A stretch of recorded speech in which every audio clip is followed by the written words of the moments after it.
جايب لكم النهارده ان شاء الله حاجه ما بيعملهاش غير المصريين.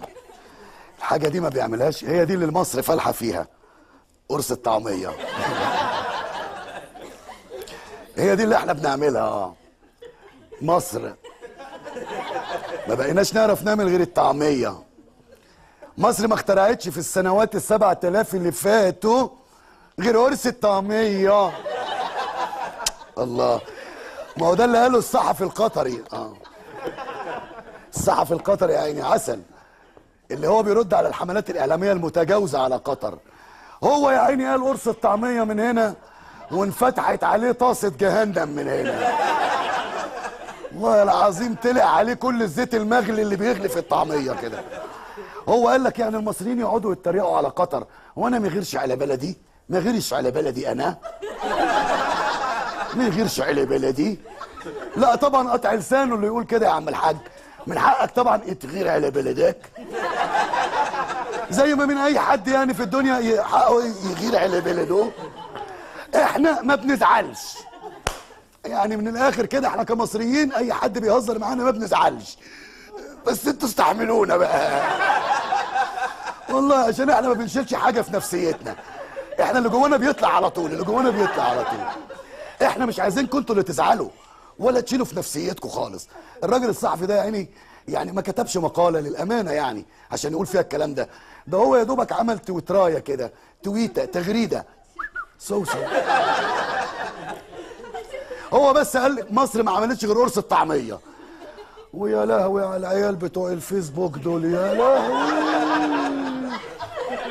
يتفت لكم بلاد، والله يتفت لكم بلاد. بعد 10 دقايق من التغريده اللي قالها طلع حوالي 10425 438 1939 نكته في 10 دقايق. يا ساتر يا رب، يا ساتر على المصريين دول.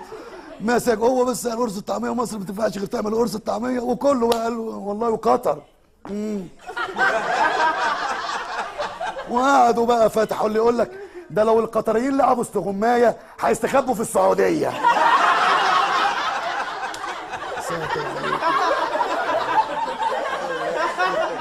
واللي يقول لك واحد قطري مشي بسرعه شويه نسي يضرب فرامل لحقوه في البحرين. ايه ده بالراحه شويه على الناس. لو يقول لك لو مدرب كره قدم بيعاقب لعيب في قطر يخليه يلف قطر 3 مرات. ايه ده يا ساتر عليكم ويتفت لكم ده.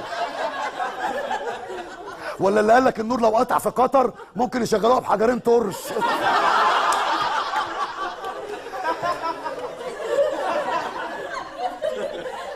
وبمناسبة إقامة كأس العالم في قطر، السعودية قالت لو الكرة جت عندي والمصحف لقطعها.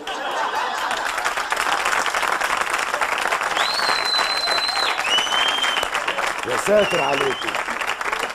واللي يقول لك يا راجل ده قرص الطعمية عند التابع ولا الشبراوي أكبر من قطر. راح الراجل والله راح الراجل الصحفي قفل الحساب بتاعه كله على التويتر، قفل الحساب والله. قال لك لا بقى،